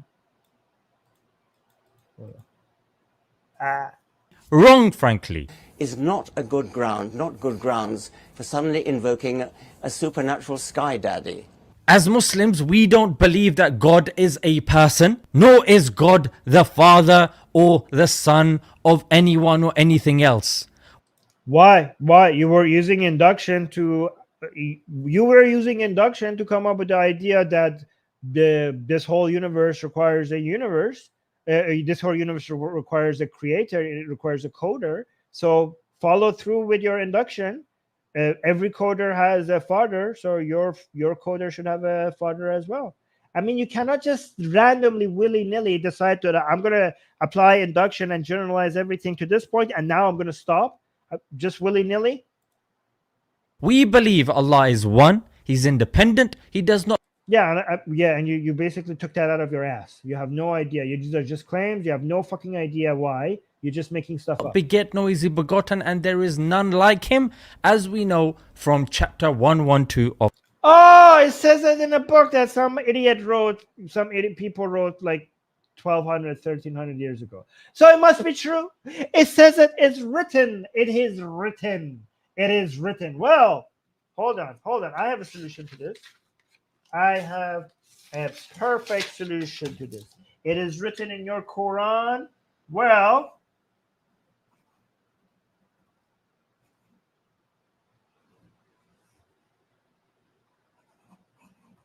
there we go. It is written here that Islam is shit. Is shit. It is written, guys. I know it to be true because it's written on a piece of paper.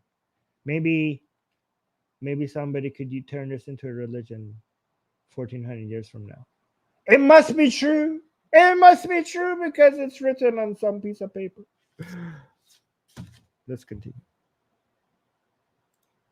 The Quran. What happened 4 billion years ago was a spontaneous accidental arising of a molecule which made copies of itself. Again, you're deceiving the people. Nothing in science is certain. What you're doing is using.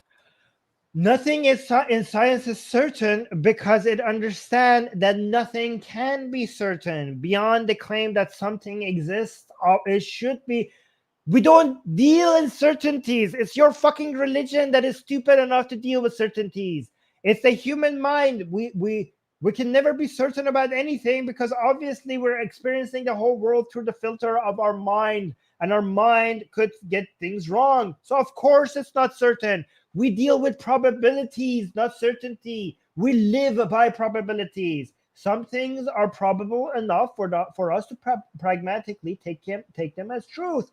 We will just go based on what is probably true, not what is certainly true. I mean, you are a Muslim. You should understand what I'm saying, because as a Muslim, you should believe that the human mind is flawed. Given that the human mind is flawed, every fucking conclusion that you come up with could not be completely relied on, because how do you know that for certain that you're right?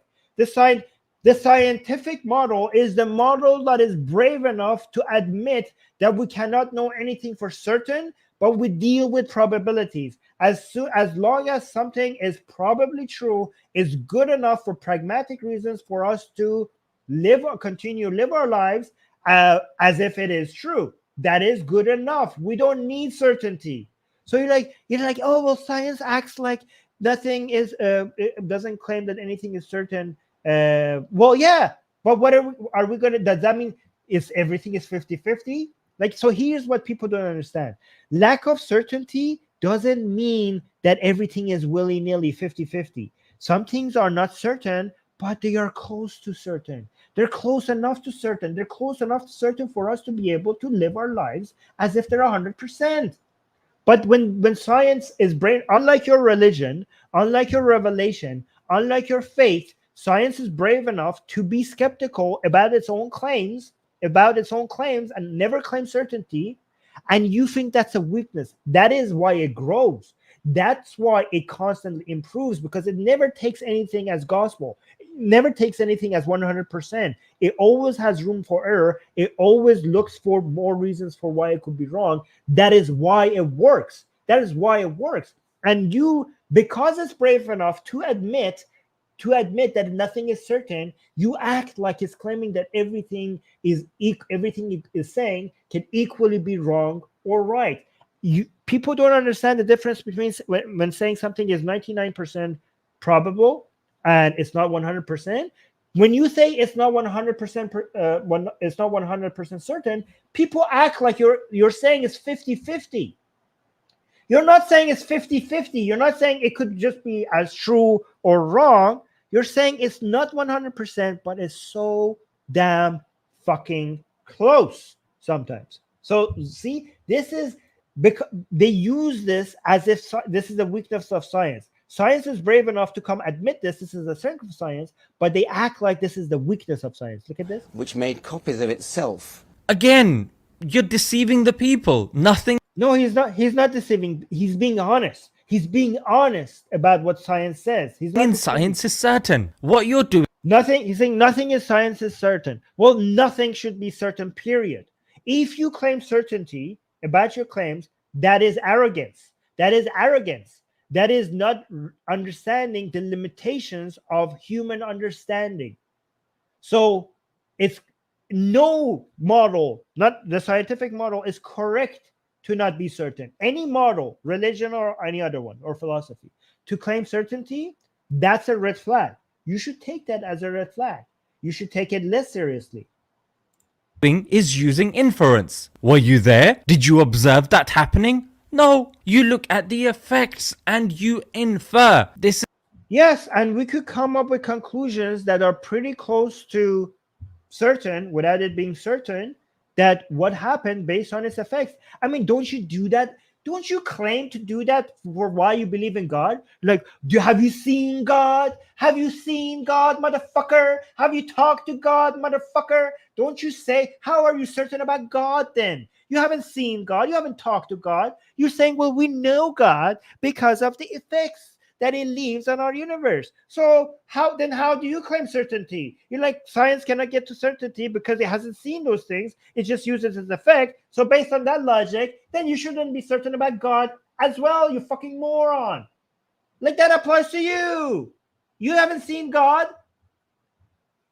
And also, like, imagine if a detective is looking at the murder scene and based on what we're seeing at the murder scene, comes up with an understanding like, okay, this guy was the murderer. Like, well, were you there, Mr. Detective or Mrs. Detective? Were you there?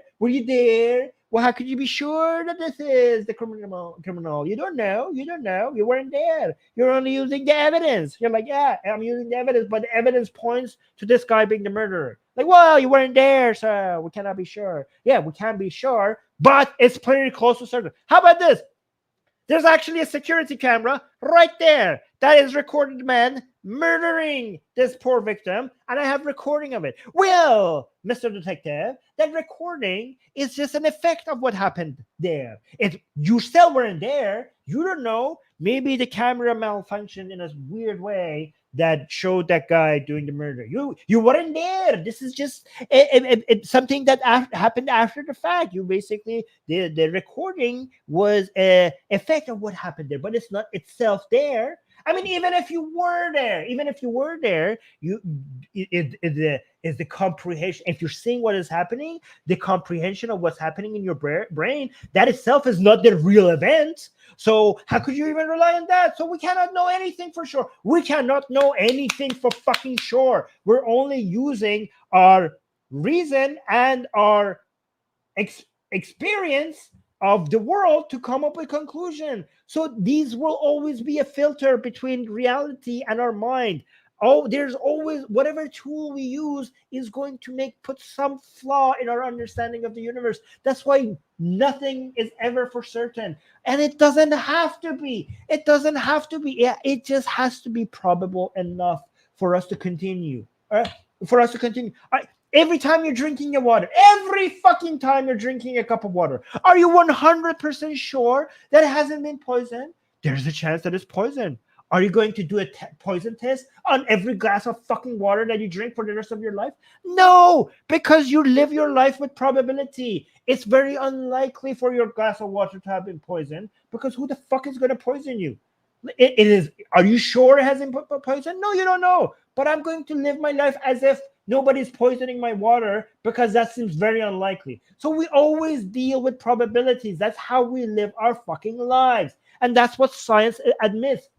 Humans, for some reason, for evolutionary reasons, they fucking love certainty.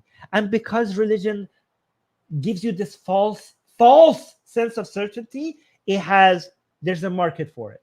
Science is honest. The scientific model is honest. It doesn't give you certainty, and it's that honesty is being taken advantage of by the sellers of religion like this to make it seem like science is weak, but it's not weak. This is what honesty looks like. This is what honestly looks like. There's nothing in this. There's no claim on the fucking universe that you could be certain about, except one fucking claim, that there is something. There's no other claim that you're justified to be certain of. But anyways, let's continue. Is inference or abduction. Don't pretend like science knows things for certain. Who is pretending that? Is Richard Dawkins pretending that? Richard Dawkins himself tells you that science doesn't know things for certain. So what is this straw man? Don't pretend that. Well, he's not. He's not. You moron. Unbelievable. Hold on, we got 2 super chats that I haven't read. Ash saying, bro looks like a chewed up gum that fell on a carpet. Ash, I don't like this type of attack. I don't think that if you want to attack somebody, talk about their reason, what they're saying, dismantle their logic or whatever. I don't think like making fun of people's appearances is the right way to go about doing what we're doing. And honestly, he looks fine. What's wrong? Like, he doesn't look like a chewed up gum. Who are you talking about? He looks okay. Yeah, you're saying that's the way I see him, but what's the point of saying that? Like, what kind of what line of an attack is that? I don't like that. I do not like that. I do not endorse that. I'm against making fun of people, the way people look. The clan is saying, thank you clan for the super chat, saying search Bikini Australia, you'll understand.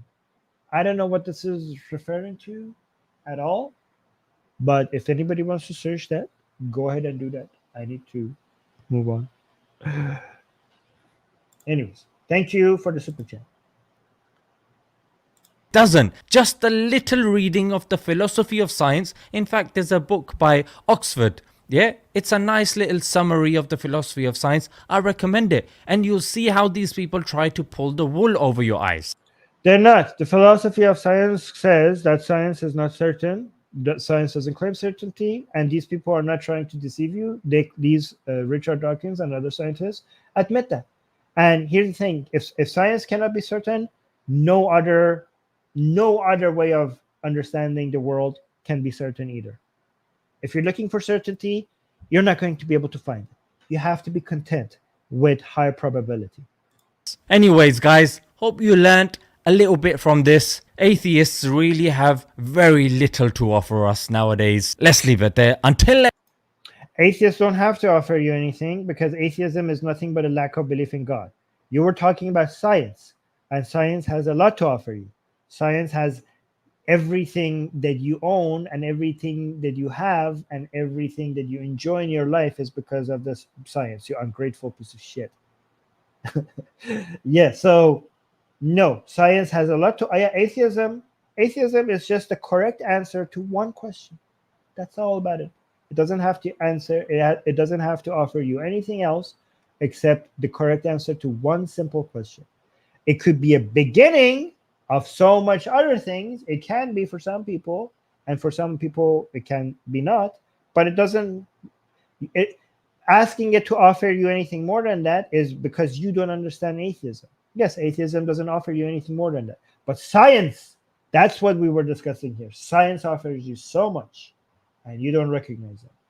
Next time, Assalamu alaikum. Anyways, guys, like and share this video as well. He's asking for like and shares. We need this channel to grow. There's so much nonsense online, and we need to respond to it. This channel needs to, I need to be able to rely on this channel growing so that I basically smack all of this fucking nonsense being spread online. So please help out this channel by liking, subscribing, recommending the Atheist Republic channel to more people. We have a lot of work to do. So, and we need to reach out to a bigger audience. So if you like the stream, that will help us grow. And once the stream is over, I mean, it doesn't take much effort. Like if you're listening to it, I'm like, okay, I'm going to go to the next video. You could have spent half a second liking the stream. It does make a huge difference growing the channel. So please just before you leave, do that. And once the stream is over, leave a comment. The comments boost the algorithm. That really helps. Recommend this channel. Tell two people to come on YouTube and subscribe on Atheist Republic. And hit the bell notification if you're subscribed so that when we're live, it tells you that we're live. Also, we got another super chat by Ash. Ash is saying, he looks like a gum. It's not an attack. Well, if it's not an attack, then it's a stupid comment because gums don't look like that. I don't know. So you're like, oh, I'm not attacking him. I'm just calling him gum for some freaking reason. Okay, well, let me show you. Then if you're, because you think we're like, that's a stupid thing to say because you're saying that you're acting like it's not an attack. Obviously it's an attack because if it's not an attack, if it's supposed to be a factual statement, well, here's a gum. Okay, so I don't know what you're on about. Here's small to Jannah. Here's small to Jannah. Okay, and here's gum. So that's stupid. That's a stupid claim. So yeah, I mean, it's making fun of people's appearances is like not. I don't understand. Also, Ash is saying they do. I don't know what this means, but yeah. Anyways, I don't like it. I don't like making fun of people's appearances. Okay. Okay, Ash is just being ridiculous. Ash, your jokes are not that funny. I don't know why you do. But thank you for the super chat. Like, it's the same thing, man. Can't you see it? Okay, so you not that funny. Anyways, I'm gonna go. Make sure you like. Make sure you subscribe. Make sure you leave a comment. Thank you for the super chat, and I'm gonna head out. Bye.